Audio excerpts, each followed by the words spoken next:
Uma síntese da última aula, não tem como eu revisar tudo, mas uma síntese. Nós vimos na última aula que todos temos uma confissão de fé. Todas as pessoas têm uma confissão de fé. Naturalmente que poucos têm isso aqui, uma confissão de fé escrita, onde você pode pegar, olhar. Mas todos temos uma confissão de fé. Mesmo as pessoas que dizem assim, não pastor, eu não leio livro nenhum, meu negócio é Bíblia.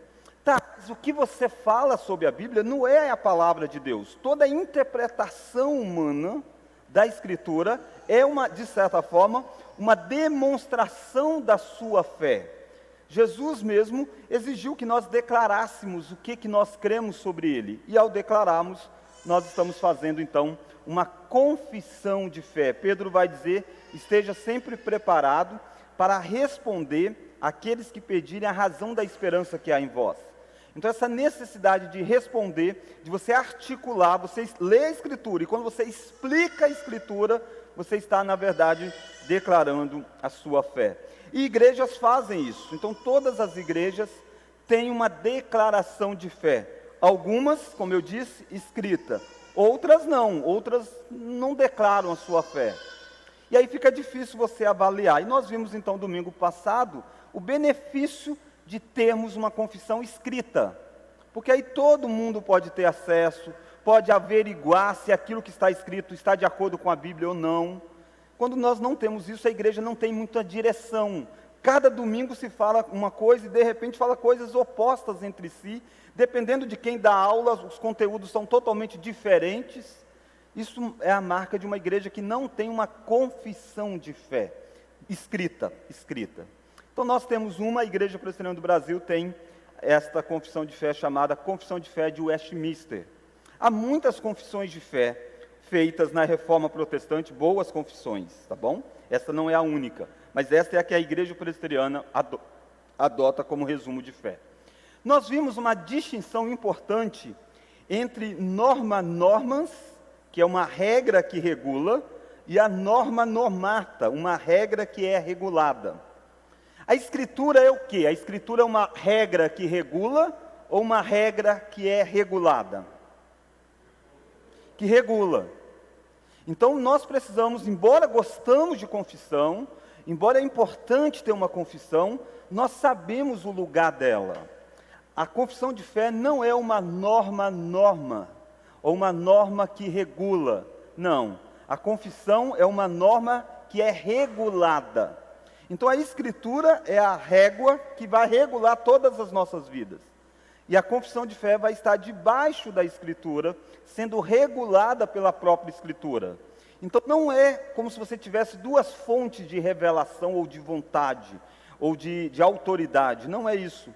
E aqui há uma grande distinção, nós vimos isso domingo passado, com a Igreja Católica Apostólica Romana. Nós respeitamos os católicos, mas a Igreja Católica Romana, ela tem duas fontes de autoridade. Ela tem a Escritura, mas tem também a tradição da igreja, aquilo que a igreja interpretou. Aliás, ela vai dizer que quem interpreta a Escritura é a própria igreja. Isso está escrito nos livros, está exposto na doutrina. Essa é a doutrina católica. Diferente da doutrina reformada. A doutrina reformada é da sola Escritura. Qual é a única regra de fé e prática? A gente não diz, é a confissão de fé. Não. A única regra de fé e prática é a Bíblia. É a única regra de fé e prática. Então a confissão, ela está subordinada à Escritura. Ela é uma explicação daquilo que nós estudamos sobre a Escritura e articulamos e a explicamos. Jamais está no mesmo nível e muito menos ainda está superior às Escrituras. Essa é a distinção então entre norma normans e norma normata. A regra que regula e a regra que é regulada. É importante? É importante, mas ela é regulada pela Escritura. Por fim, a diferença entre sola Escritura e nuda Escritura. São termos latinos, porque são termos que são utilizados na teologia. Mas você não precisa necessariamente ficar decorando termos. O importante é você entender conceitos. Qual que é essa diferença? Nós cremos no sola Escritura, Mas nós não cremos na escritura sozinha. As pessoas que dizem assim, não, eu só quero a Bíblia, eu não importo com as outras coisas. Você está ignorando 2000 anos de história do cristianismo. Então, só a Escritura é a ideia de que só a Escritura é a autoridade suprema. Mas não é que você só tem a Escritura na vida. Você lê outros livros. Você tem credos e confissões que vão ajudar na sua interpretação, para você ver se aquilo que você está interpretando, como que foi interpretado ao longo da história. Por isso que nós diferenciamos sola Escritura de nuda Escritura. Na época da Reforma, a Igreja Católica acusava os protestantes de estarem trazendo uma novidade. Disseram, olha, o que vocês estão pregando ninguém nunca pregou. E aí você vai ver exatamente os reformados construindo, mostrando que aquilo que eles estavam dizendo não era algo inédito na história. Eles começam desde o Atos dos Apóstolos, que é a igreja primitiva, que é a fonte de autoridade, a Bíblia, e vai passando em diversos personagens da história, diversos concílios da história. Então nós não somos, por isso que o nome é reformada, não foi uma construção nova, foi pegar a igreja e consertá-la à luz daquilo que ela tinha se desviado. Então essa é uma síntese daquilo que nós estudamos no domingo passado. De forma gráfica, talvez isso aqui ajudaria a resumir.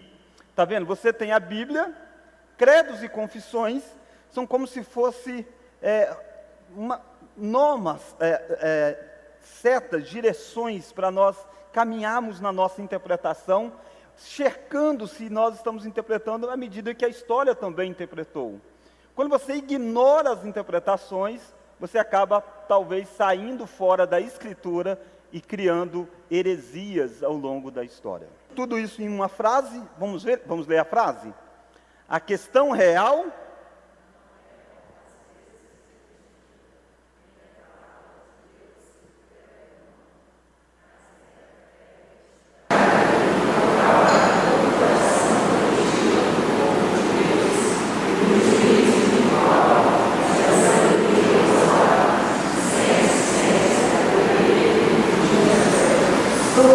a grande questão não é assim, eu sou da Escritura e só da Escritura. Não é isso, a grande questão é como nós interpretamos. Se eu sou arrogante de achar que eu vou interpretar sozinho, sem consultar nada, ou se eu vou interpretar e vou checar a minha interpretação com os meus irmãos da fé. E vou debater as minhas ideias com os irmãos da fé. Quando eu faço isso, eu estou construindo uma confissão de fé. Cuidado quando você tem uma ideia diferente de todo mundo tem da Igreja de Cristo. É possível você estar certo e toda a igreja está errada até agora. É possível, não é impossível isso. Mas é bem provável que você está interpretando errado. E é bom você então checar. Por isso que é importante esse estudo de confissão de fé. Posso passar? Ok. Hoje, então, nós chegamos no primeiro capítulo da Confissão de Fé de Westminster, você pode olhar aí. E a confissão, ela tem vários capítulos, cada capítulo é um tema, e dentro destes capítulos você tem as chamadas seções, que é esse númerozinho aí, no caso 1 romano.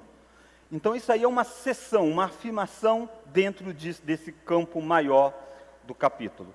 E o primeiro capítulo da Confissão de Fé vai falar das Escrituras Sagradas. O primeiro capítulo é sobre a Escritura Sagrada. Hoje nós não vamos conseguir estudar o capítulo todo.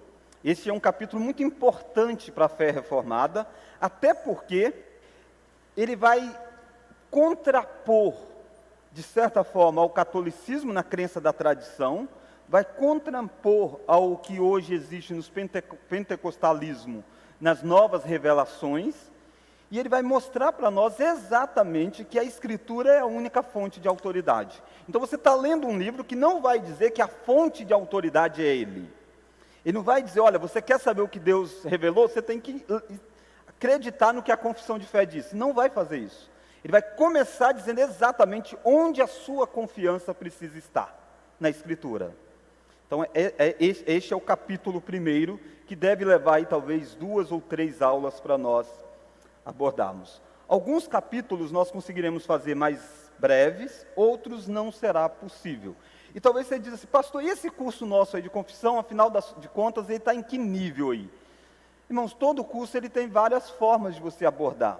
A confissão de fé, o que é uma confissão e o que é um credo? Credo, por exemplo, creio em Deus Pai. Credo são afirmações mais breves. Creio em Deus Pai, mas não fala quem é Deus Pai, só fala que crê, não desenvolve muito. Creio em Jesus Cristo, mas também não descreve muito. A confissão já descreve um pouco mais. Então é algo mais trabalhado, um pouco mais desenvolvido. Mas se você pegar, ainda assim é uma síntese, ainda assim é um resumo do tema. Então não vai ter como você... Existe, por exemplo, nesse tema que eu vou abordar, só neste capítulo aí, nesse item 1 aí, tem um autor que escreveu 4 livros grossos assim, sobre só isso aí, sobre a revelação de Deus. A revelação de Deus. Então, óbvio que a gente não vai poder descer a tudo isso, senão a gente perde aquilo que se fala, você perde a floresta por causa das árvores. O que eu quero é que a gente tenha uma visão do todo, mas também não será muito superficial. Vai ser um curso aí, mais ou menos, para a gente mergulhar um pouquinho, e aí você entender que existem coisas que você pode ir mais a fundo depois, se você tiver interesse. Vamos ler então essa sessão? Você pode ler aí no livro, ou pode ler no slide. Vamos ler? Ainda que a luz da natureza, e as obras da criação, e da providência, manifestam de tal modo a bondade, a sabedoria e o poder de Deus, que os homens ficam inexcusáveis, contudo não são suficientes para dar aquele conhecimento de Deus e de sua vontade necessário à salvação.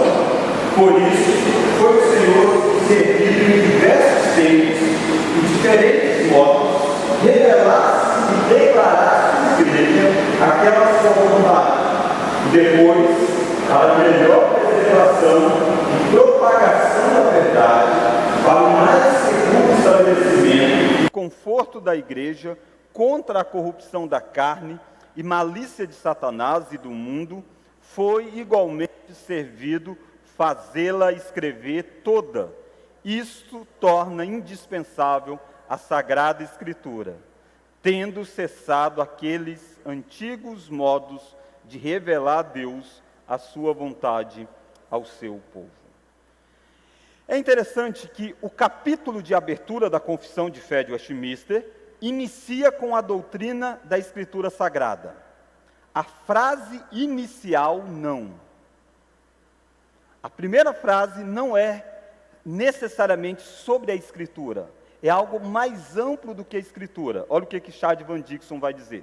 Em vez disso, a histórica afirmação de doutrina tem início nos lembrando de que Deus revela a si mesmo a todas as pessoas, mesmo aqueles que não possuem a Bíblia. E aí eu quero então trabalhar com você essa primeira parte, a partir dessa frase: há um tipo de revelação de Deus fora das Escrituras. Então o primeiro ponto é este: há um tipo de revelação de Deus fora das Escrituras. Quando a gente fala isso, causa estranheza, não causa? Causa ou não causa? Causa não, presbítero Farra? Porque você é presbítero, está bem doutrinado. Normalmente causa estranheza, normalmente, mas você está bem, presbítero Farra. Não é para causar. Isso. Mas por quê? Porque a gente fala tanto em revelação como Bíblia, igualando as duas coisas, que se eu começasse, antes de apresentar nada, talvez eu falasse assim: irmão, sabia que Deus se revela fora da Bíblia? Aí os irmãos dizem: não, de modo algum, porque Deus fala só pela Bíblia. Nós vamos ver isso, nós vamos ver como que essa palavra revelação depende do que nós estamos dizendo. Mas a gente precisa perceber que há um tipo de revelação de Deus que está fora da própria Escritura. Olha, então eu vou pegar aquela parte da confissão e vou destrinchar partes por parte. A primeira parte dela começa assim, ó: ainda que a luz da natureza E as obras da criação e da providência manifestam de tal modo a bondade, a sabedoria e o poder de Deus, que os homens ficam inexcusáveis, contudo não são suficientes para dar aquele conhecimento de Deus e de sua vontade necessária à salvação. É a primeiro que nós olhamos, a primeira sessão, com a primeira parte dela que eu quero começar.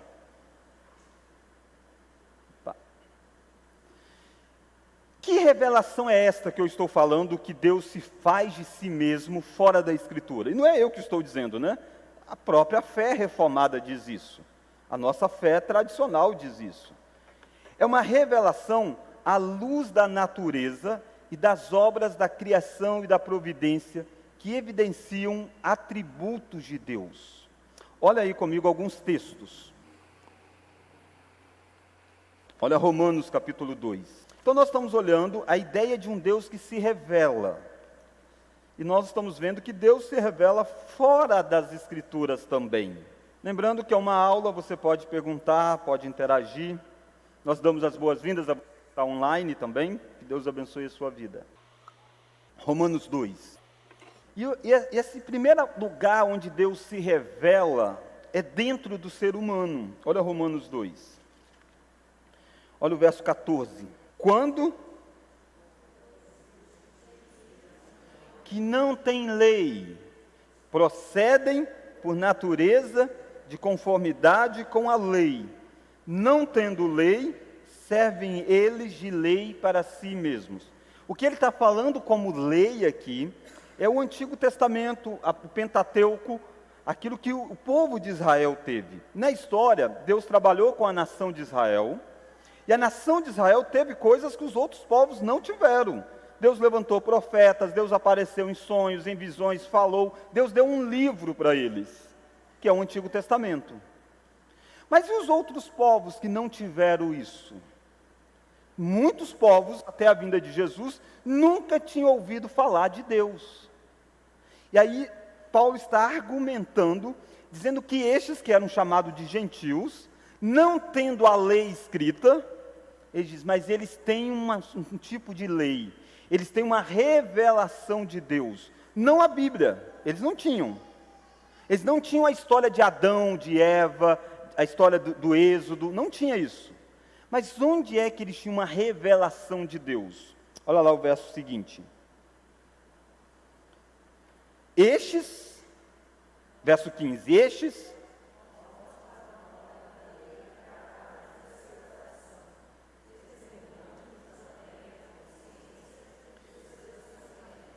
mutuamente acusando-se ou defendendo-se.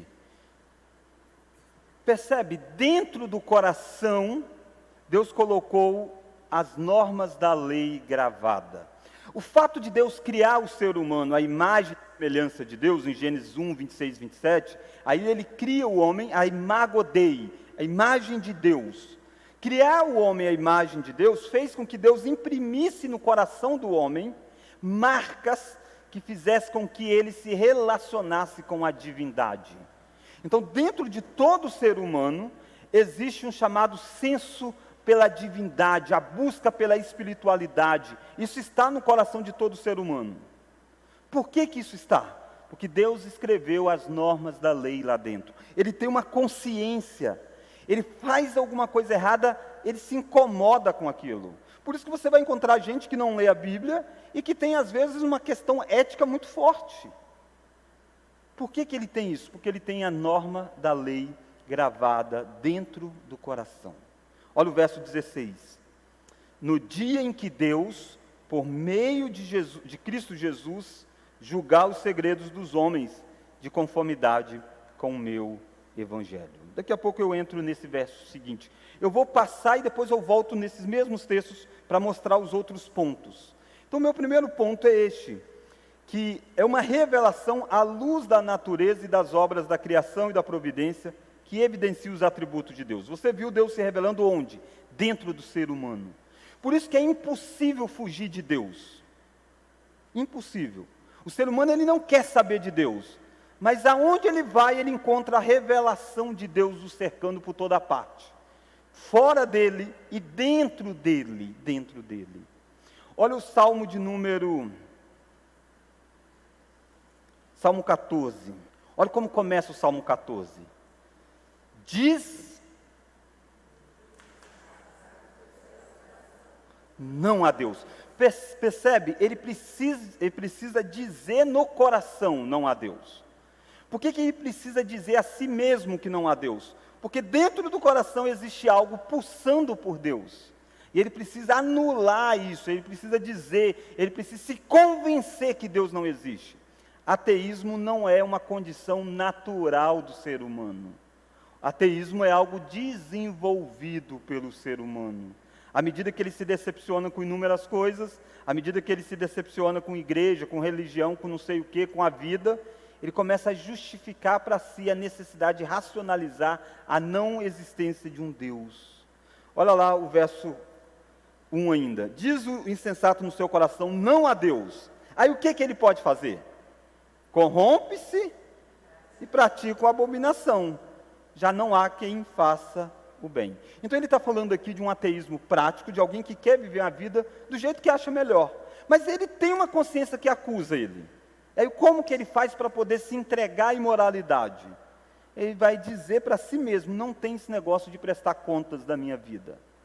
Não tem essa história de um Criador. Ele está dizendo para si mesmo. Isso aqui tudo é importante, irmãos, porque isso aqui dá base para nós trabalharmos na evangelização. Às vezes a gente tem a ideia de achar assim, uma pessoa que é muito letrada, uma pessoa que é da alta sociedade, uma pessoa e tal, ela não é religiosa. Não, ela é tão religiosa quanto qualquer outro ser humano. Por isso que existem as crenças mais absurdas acontecendo. Existem inúmeras crenças, se você dá uma pesquisada, de pessoas famosas, que adoram coisas que você diz, nossa, como é que alguém tão inteligente faz isso? É porque ele tem um senso pela divindade lá dentro. Em vez de adorar a Deus, ele vai adorar outra coisa. Mas esse senso de divindade está presente. Olha o Salmo de número 19. Então eu mostrei essa revelação interna. E essa revelação também ela é externa. Olha o Salmo 19. Salmo 19. Vamos ler aí do verso 1 ao verso de número 6. Olha como que ele começa. Vamos ler? Os céus...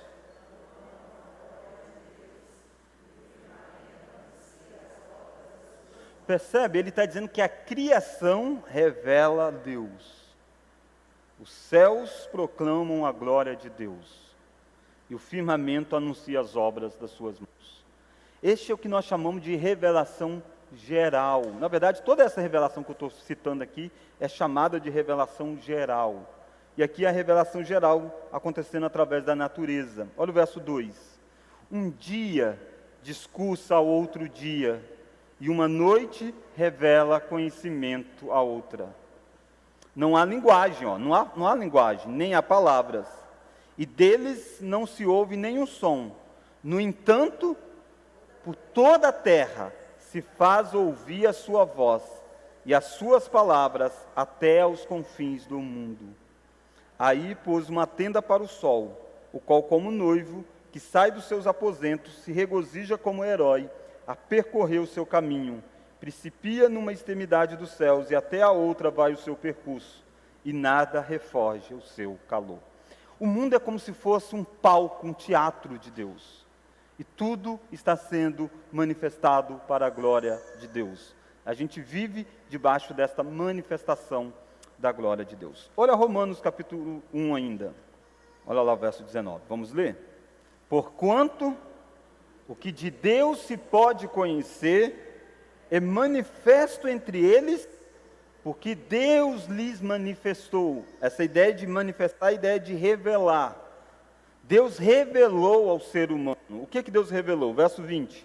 Porque os atributos invisíveis de Deus, assim o seu eterno poder, como também a sua própria divindade, claramente se reconhecem desde o princípio do mundo, sendo percebidos, só um minuto, sendo percebidos, talvez você dissesse, pela Escritura, pelos profetas, pela igreja. Não, sendo percebidos através do quê? Por meio que foram criadas. As coisas que foram criadas são suficientes para revelar que existe um Criador, que Ele é grandioso, que Ele é poderoso. Não fui eu quem criei essas coisas, alguém criou, e quem criou é maior do que eu. Essas são coisas que apontam na revelação geral de Deus para a humanidade. Presbítero Farley. Nós vemos muito no Facebook, né, aquelas fotos do sol no final de tarde em Colatina, que são fotos admiráveis realmente. Mas ali, o que eles passam a ideia da foto é a beleza do sol, e não a profundidade da Criador, foto, né, que é o Criador. Criador, né? Entendeu? Quer dizer, a beleza do ato, ok, mas para esse algo ser tão belo, imagine quem o criou. Deve ser sábio, né? Isso. Deve ser sábio, mas eles não fazem isso. Segundo aspecto dentro dessa revelação fora das Escrituras, é que é uma revelação que torna todos inexcusáveis, usando a expressão da própria confissão de fé. Tornam todos indesculpáveis. A revelação geral torna o ser humano indesculpável. Porque pensa você, se a única forma de conhecer a Deus fosse através da Escritura, naquele lugar que a Escritura ainda não chegou, e tem ainda tribos que não chegou, e no passado muitos, né? Algumas tribos deixaram de existir, povos deixaram de existir, sem nunca ter ouvido falar de Jesus.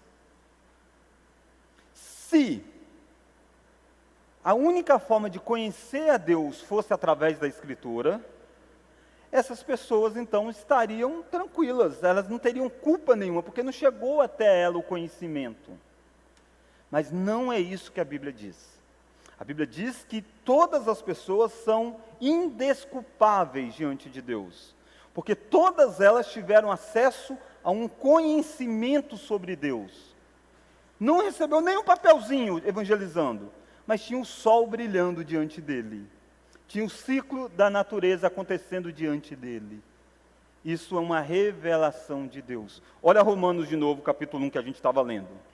Verso 20. Porque os atributos invisíveis de Deus, assim o seu eterno poder, como também a sua própria divindade, claramente se reconhecem desde o princípio do mundo, sendo percebidos por meio das coisas que foram criadas. Olha a frasezinha de Paulo. Lembra, a da confissão não é inspirada, mas a de Paulo é. Então o que é que faz com que nós creiamos desta forma, de que Deus se revelou fora? Não é porque está escrito na confissão, é porque está escrito na Bíblia. O que a confissão está fazendo? Ela está mostrando isso para nós, para que você possa olhar, saber articular a sua fé, mas está tudo retirado do texto da Escritura. Olha Paulo dizendo, tais homens são por isso indesculpáveis. Cai por terra o mito do indígena que nunca ouviu o Evangelho. Se tem uma coisa que sempre, quase sempre, se passa ano, todo ano, você fizer a pergunta assim, irmãos, se aquela tribo que nunca ouviu falar de Jesus, se eles morrerem, eles vão ser salvos ou não?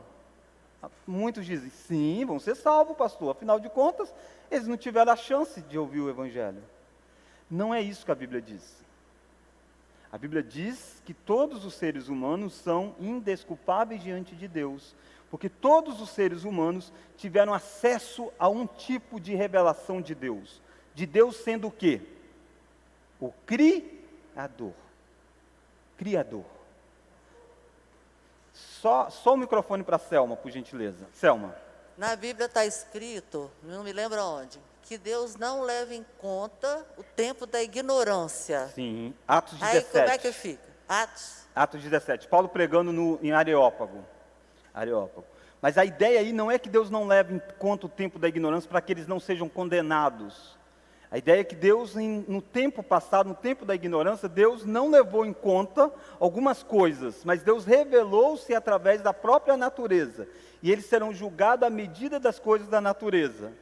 E a partir daquele momento, ele vai apresentar para eles a solução, que é o Evangelho, que é Cristo Jesus. Segura a pergunta, que eu vou passar mais um ponto. Se não ficar claro no outro ponto, você volta a ela. Eu acho que nesse outro talvez vai abrir o entendimento. Porque essa revelação geral, ela é geral no sentido da abrangência, abrange a todos, por isso que é geral. Ela não é restrito, ela é geral, mas ela também tem um conteúdo generalizado. Ela não tem um conteúdo específico de salvação, que é o conteúdo que aí Paulo vai dizer, a partir de agora, que se arrependa em Cristo Jesus. Mas não é que Deus não os condenaria naquela situação. Entende? Exatamente agora tem a solução para vocês. Outrora não tinha, Deus não apresentou a vocês o caminho da solução. Agora tem. Mas quando eu fechar no outro ponto, eu acho que vai esclarecer um pouco mais. Por que é que eles são indesculpáveis, irmãos? Volta lá para o verso 21 agora. Verso 21. Porquanto, tendo conhecimento de Deus. Essa frase, não é que eles não têm, eles têm. A gente acha que não tem, né? Mas eles têm um conhecimento de Deus. Que conhecimento de Deus? Deus como Criador. Deus como Criador. Tendo conhecimento de Deus, não o glorificaram como Deus, nem lhe deram graças. Antes se tornaram nulos em seus próprios raciocínios, obscurecendo-lhes o coração insensato, inculcando-se por sábios, tornaram-se loucos, e mudaram a glória do Deus incorruptível em semelhança na imagem do homem corruptível, bem como de aves quadrúpedes e répteis. Aí o que Deus faz diante disso? Por isso Deus entregou tais homens à imundícia, pela concupiscência de seu próprio coração, para desonrarem o seu corpo entre si. Alguém precisou ensinar os povos não alcançados de que o sol era divino? Não. Eles começaram a olhar para o sol, acharam o sol belo. Em vez de adorar o Criador, eles passaram a adorar a criatura. A criatura. Por isso que eu falei, a adoração existe em todo ser humano. Não a adoração voltada para Deus. A adoração voltada para outras coisas. O nome disso é o quê? Idolatria. Não tem como o ser humano não ser religioso, porque ele foi feito por Deus. Ele é a imagem e semelhança de Deus. Ele tem dentro dele algo a ser preenchido. E ele vai buscar isso. O problema é que com o pecado entrando no mundo, em vez dele buscar no Criador, ele se volta para a criatura. Na Índia, a vaca é sagrada. No Brasil, o boi está quase sagrado, né, por causa do preço. Na Índia, é sagrada. Estude um pouco as religiões e você vai perceber a idolatria como que domina. A grande questão, quando você está lidando com as pessoas que se dizem descrentes, se dizem céticas, a briga não é entre fé e ceticismo. É, em última instância, sobre onde ela deposita a fé dela. Ela deposita a fé em algum lugar. Às vezes é na ciência, às vezes é no raciocínio.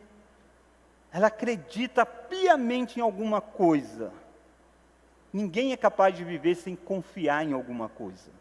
Nós fomos feitos para confiar em Deus. Aí nós trocamos Deus pelas coisas criadas por Deus. E aí adoramos a criatura, em vez de adorar o Criador. Paulo está dizendo, por isso eles são indesculpáveis. Então o primeiro ponto da confissão é que há um tipo de revelação de Deus fora das Escrituras. É uma revelação à luz da natureza e das obras da criação e da providência que evidencia os atributos de Deus. É uma revelação que torna todos inexcusáveis. Olha mais, olha o versículo de número 28. Amanda, microfone para Amanda, fazendo favor. Quando você diz que eles são indesculpáveis, inclui as crianças também? Inclui. Eu não estou dizendo se as crianças são salvas ou não.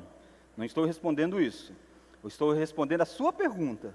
Se isso inclui as crianças. Sim, todos são indesculpáveis. Deus pode ser misericordioso? Pode. Mas ninguém é salvo sem misericórdia de Deus. A gente não vai falar de salvação agora, vai ter capítulo sobre isso. Mas a salvação só é por misericórdia. E só pode ser por misericórdia porque alguém se tornou indesculpável. Não existe um grupinho que é por graça e o outros é porque não tinha culpa nenhuma. Todos têm culpa, uns mais, outros menos, mas todos têm culpa. Mas Deus é gracioso para salvar. Então eu não estou respondendo a sua pergunta, se as crianças que morrem foram salvos ou não. Não estou respondendo a esta pergunta, tá? A minha fala é num outro ponto. As crianças são indesculpáveis? São indesculpáveis. Isso significa são condenadas? Não estou falando isso agora. Deus pode ser misericordioso, aí uma outra questão, no outro capítulo, vai ter um capítulo que vai ter essa frase e a gente discute ele lá, tá bom? Mas todo mundo deu para entender bem? Sara. Isso que você está falando, Paulo fez um resumo justamente em Atos 17, que você citou na resposta para Selma.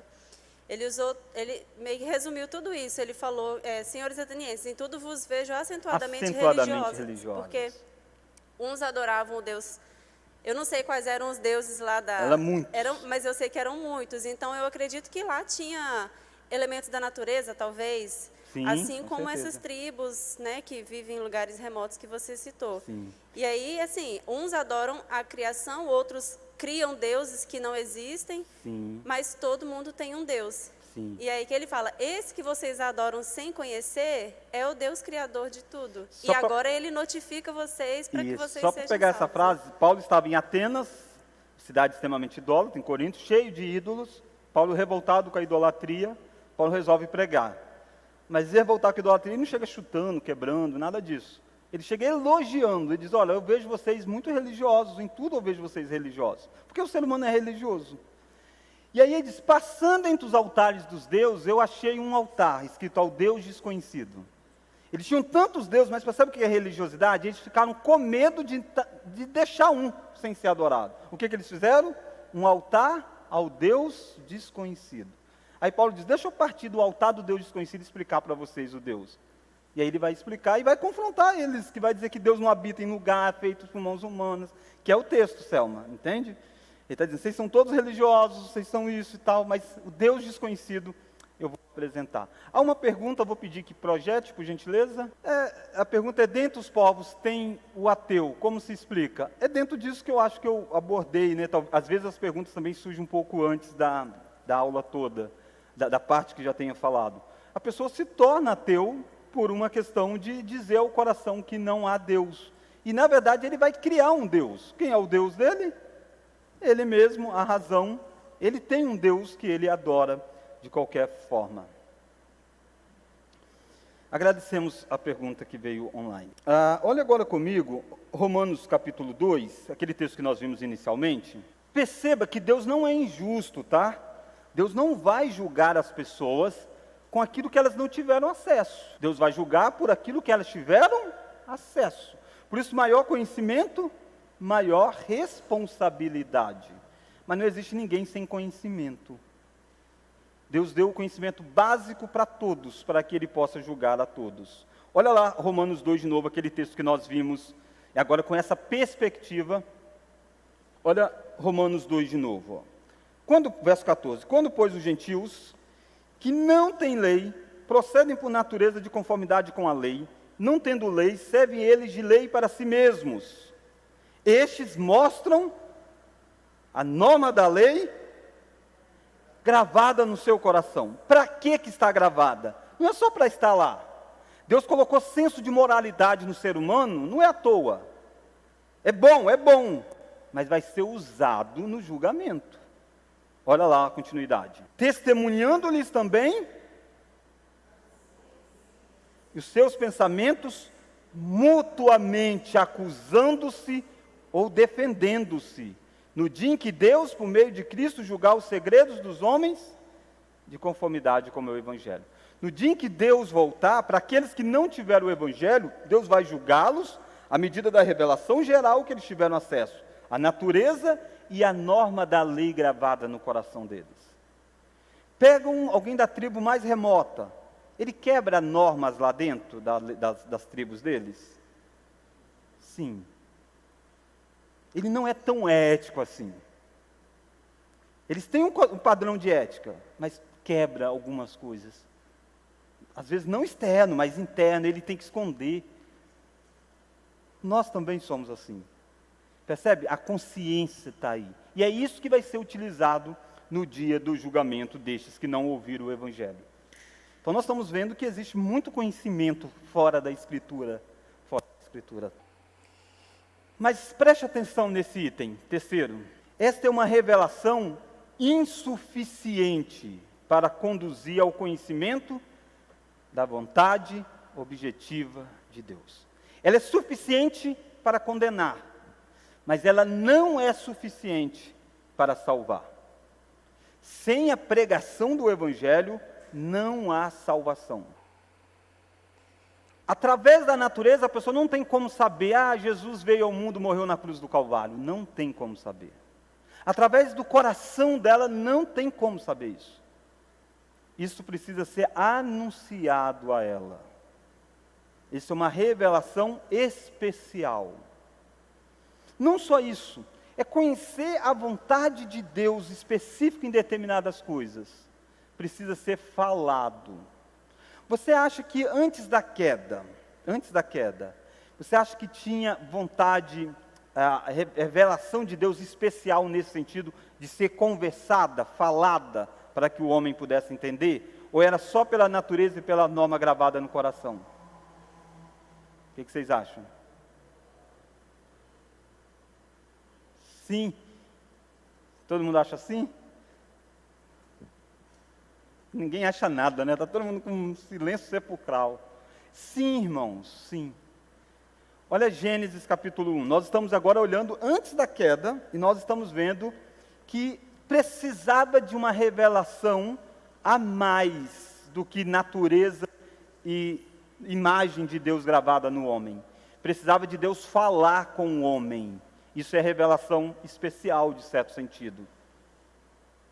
Olha lá Gênesis capítulo 1. Gênesis 1 ainda não tinha pecado. Por que isso é importante? Muitas vezes a gente acaba achando que a necessidade dessa outra revelação se dá só por causa do pecado. E não é só por causa do pecado. A revelação geral, ela tem limitação no seu propósito. Olha o verso 26. Não, verso 27, ó. 28, vamos para o verso 28 por causa do tempo. É a criação do homem, você já conhece bem. E Deus os abençoou e disse, Deus falou isso aqui com Adão e Eva, antes do pecado. Olhando para a natureza, Adão e Eva não saberia disso, ó. Sede fecundos, multiplicai-vos, enchei a terra e sujeitai-a, dominai sobre os peixes do mar, sobre as aves dos céus e sobre todo animal que rasteja pela terra. São os 3 mandatos, espiritual, social e cultural. São ordens faladas por Deus. Uma revelação especial dirigida aí. Isso é antes da queda. Mas olha mais, olha Gênesis 2, verso 15. Tomou, pois, o Senhor Deus ao homem e o colocou no jardim do Éden para o cultivar e o guardar. E o Senhor Deus, vamos ler? Lhe deu esta ordem: de toda a árvore do jardim comerás livremente, mas da árvore do conhecimento do bem e do mal não comerás, porque no dia em que dela comeres, certamente morrerás.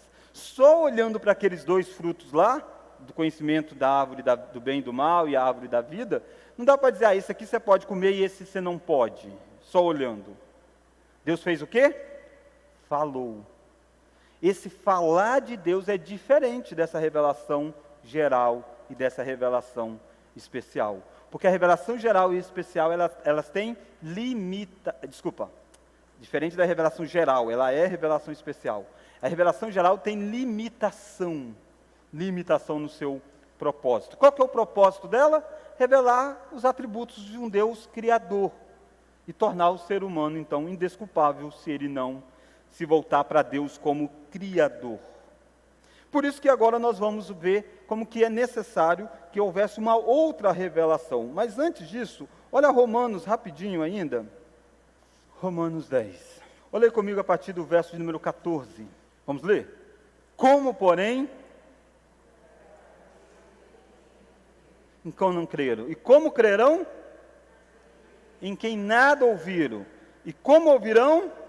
Se não há quem pregue. Percebe? Não tem como crer em Jesus se alguém não pregar o Evangelho. Percebe, Selma, como é que aqui vai encaixando com a sua pergunta? Paulo está dizendo, olha, precisa que alguém prega. Sem pregação do Evangelho, ninguém vai crer em Cristo.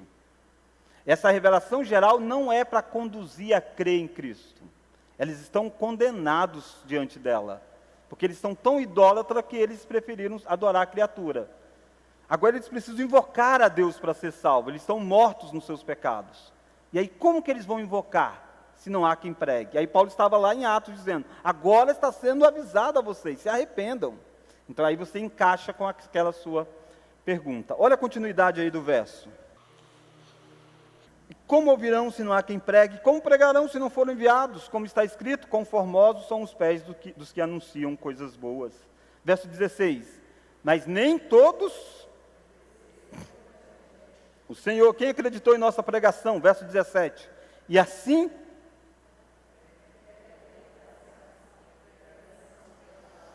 Não deixe que a minha ênfase na primeira parte da aula tire da sua mente essa ideia de que como é que alguém tem fé?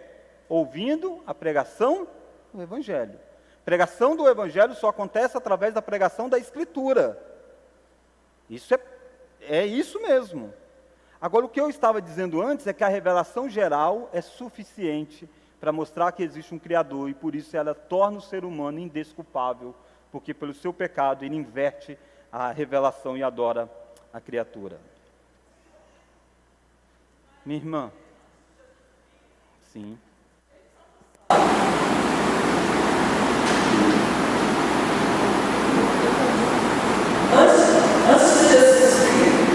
Teve salvação. Teve salvação através de Cristo. Desde a queda de Adão e Eva, todos só foram salvos através de Cristo. Como que isso se dava? Através da fé. Qual que é a diferença? A diferença é que antes, a fé estava naquilo que iria acontecer na frente. Adão e Eva acabaram de pecar, Deus diz, o descendente da mulher vai esmagar a cabeça da serpente. Essa é uma revelação especial. Nenhuma natureza, nenhuma consciência interna vai revelar isso para alguém, que o descendente de uma mulher esmagaria a cabeça de Satanás. Isso foi falado. Isso é revelação especial de Deus sendo falada. E quem cresce nisso, iria ser salvo. À medida que o tempo vai passando, essa revelação vai ganhando corpo. Deus vai revelando mais coisas. Chega em Gênesis 12, Deus diz, o descendente de Abraão vai abençoar o mundo. Então não é mais um descendente apenas de uma mulher qualquer. Tem que ser da descendência de Abraão. Aí depois diz, é descendente de Davi. Vai ter que ser descendente de mulher, que descende de Abraão, mas que é da família de Davi. Então percebe que vai especificando mais. Mas lá em Gênesis 3, o que Caim e Abel precisavam para serem salvos, era crer de que o descendente da mulher esmagaria a cabeça da serpente. Se eles não crescem naquilo, os primeiros filhos de Adão não crescem nisso, estariam condenados. Percebe que é através de fé daquilo que aconteceria. É a mesma coisa, a diferença é que hoje nós estamos com a revelação completa, temos mais informações, estamos no outro ponto da história, e a gente não olha para frente, a gente olha para trás.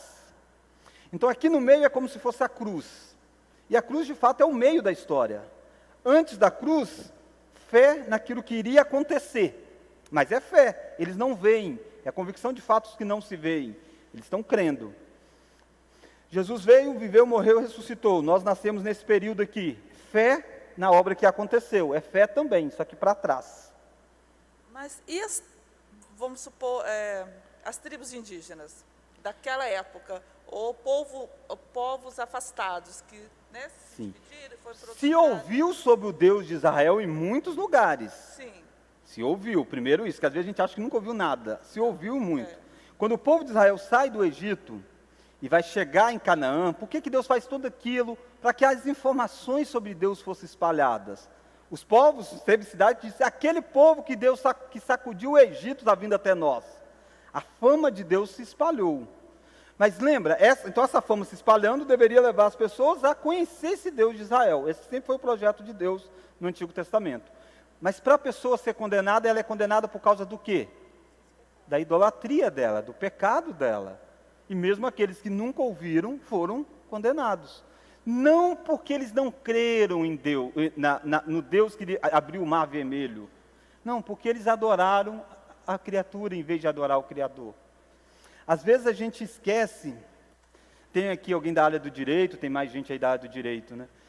Agora é difícil ilustrar com o direito, com o pessoal que entende é difícil.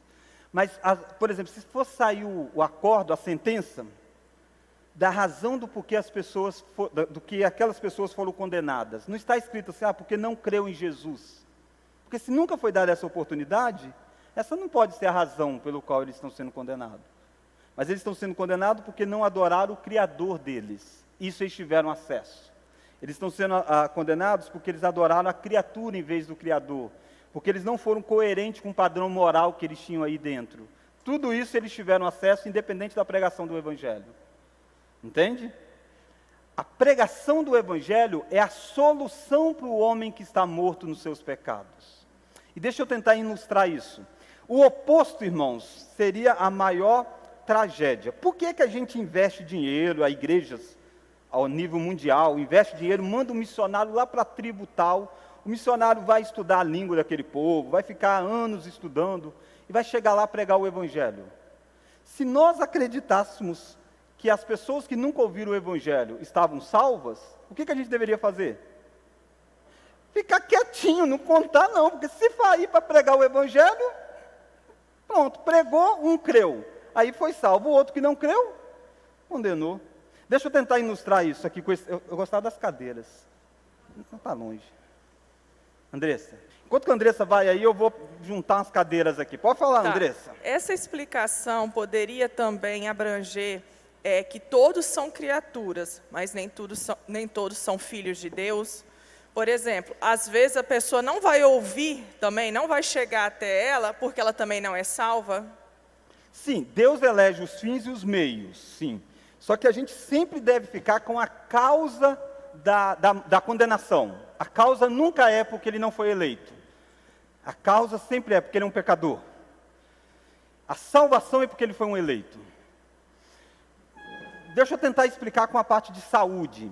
Alguém fica doente, vai ao hospital, acontece uma coisa e morre. Não tomou determinado medicamento. Ele morreu porque não tomou o medicamento ou morreu por causa da doença? Por causa da doença. O medicamento podia curar, mas se ele nem tivesse ficado doente, nem precisava de medicamento. O medicamento é a solução, não é a causa da morte. A causa da morte é a doença. A causa da condenação do ser humano é o pecado. O Evangelho é a solução. É as boas novas, a boa notícia, tem solução. Mas só pode dizer que tem solução se aquela pessoa estava perdida. Entende? Então eu chego com as boas novas para ela, e se ela abraça, ela sai daí, está liberta. Como se ela estivesse dentro de um grande buraco. E aí você chega com a corda e ela sai. Mas ela já estava aí dentro. Essa que tem que ser a nossa visão. Por que ela já estava aí dentro? A revelação geral é suficiente para condená-las. Então pensa aqui, suponhamos que aqui fosse uma tribo, está lá uma tribo. Aí essa tribo toda, se a gente acreditasse que eles estão salvos, porque eles nunca ouviram Jesus. Então, será que eles estão salvos? Se eles estão salvos, por que eu vou lá pregar o Evangelho para eles? Eles já estão salvos, eu vou fazer o que lá? Quando eu vou lá e prego o Evangelho, ei, crê em Jesus. Aí esse aqui crê. Esse aqui não creu. Agora eu tenho um salvo e um condenado. Antes eu tinha 2 salvos. Era melhor não ter pregado o Evangelho. Óbvio que não é isso. Eles estão todos condenados. E aí a igreja investe em missionário, ele estuda, não sei o que, vai lá e prega o Evangelho. Tinha 100 lá, talvez um só se converteu. Vale a alegria por causa de um que se converteu, valeu todo o esforço. Mas porque eles estão condenados. Senão, quando Jesus disse assim, ide por todo mundo e pregai o Evangelho, seria a pior coisa que Jesus estaria dizendo. A melhor forma da gente salvar as pessoas seria não pregar o Evangelho. se elas estão salvas por si só. Evidente que elas estão condenadas. Mas a base é, por que elas estão condenadas? Nós vimos hoje. Porque existe uma revelação de Deus fora das Escrituras. Quem diz que a revelação de Deus é só a Escritura? Não, existe uma fora. Ela diz do quê? Do Deus Criador. Diz de normas da lei. E aqueles que quebram, então, estão condenados. Dúvida? Deu para ficar mais claro agora? Irmãos, esse assunto é bastante. Salvação, a gente vai ter mais capítulos sobre isso, né? Sobre isso, mas eu espero que hoje tenha ficado bem nítido para nós essa ideia de Escritura. A segunda questão é que a revelação e a Escritura nem sempre foram dadas juntos. Revelação e Escritura nem sempre foram dadas juntos. Olha lá, vamos ler? Por isso, foi o Senhor servido em diferentes tempos e diferentes modos, revelar-se e declarar à sua igreja aquela sua vontade. E depois, para maior preservação e propagação da verdade, para o mais seguro estabelecimento e conforto da igreja contra a corrupção da carne e malícia de Satanás e do mundo, foi igualmente servido fazê-la escrever toda. Nós vamos desenvolver isso na próxima aula. Ainda é a primeira sessão, da Confissão de Fé de Westminster. Nós vimos a parte da revelação fora da Escritura. Nós vimos que aquela revelação não é suficiente para salvar. Precisa ter algo que Deus fala. Aí nós vamos ver agora que Deus falou de diferentes formas ao longo da história. E depois, Ele tornou essa revelação Escritura. E a partir daí é só através da Escritura. Aí nós vamos ver que Deus falou através de sonhos, de visões, de profetas. Deus fez isso ao longo de alguns momentos. E depois Ele tornou isso na revelação da Escritura. Por que Deus fez isso? Por que a revelação da Escritura, para nós, é mais segura do que foi as revelações dadas em visões, sonhos e profetas, como era no Antigo Testamento? Então a gente estuda isso melhor no próximo domingo. O que eu quero que você saia daqui ciente? Que você está num mundo que é palco da revelação de Deus. Não precise viver como se Deus não se revelasse. Deus está revelando o tempo todo. Ao evangelizar alguém, tente jogar essa pessoa para si mesmo, para que ela se encontre consigo mesmo e perceba a incoerência que ela está. Ela está incoerente com aquilo com que ela crê dentro dela. Está incoerente com aquilo que ela vê. Depois que ela chegar a essa conclusão da incoerência da vida dela, independente de quem seja, aí você apresenta a solução, que é o Evangelho.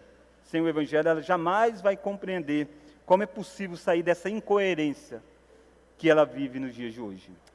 Irmãos, vamos colocar de pé, vamos encerrar orando a Deus. Deus, nós agradecemos porque Tu és um Deus que não ficou escondido de nós. Tu nos criastes e o Senhor teve relacionamento conosco desde os nossos antepassados. O Senhor conversava com Adão e Eva, isso é um privilégio tão grande. E obrigado, ó Deus, porque essa fala que interessa a nós, o Senhor a manteve nos dias de hoje. Manteve através de um livro que está escrito, preservado para nós, que é a Tua palavra. Obrigado, ó Deus, porque nós podemos viver num mundo criado pelo Senhor, mas também com um manual do construtor, podendo entender, interpretar o mundo a partir da própria Escritura. Nós somos seres que foram alcançados com a Tua graça de uma forma especial. Nós não merecíamos, mas o Teu amor se revelou a nós. Oramos, ó Deus, pelos aqueles povos ainda não alcançados. Pedimos que o Senhor abençoe os missionários que estão em campo, o movimento da igreja ao redor do mundo no envio de pessoas para pregar o Evangelho. Dê, ó Deus, bom êxito para que pessoas possam ser salvas. Oramos tudo isso no nome daquele que é a revelação perfeita, Jesus Cristo. Amém.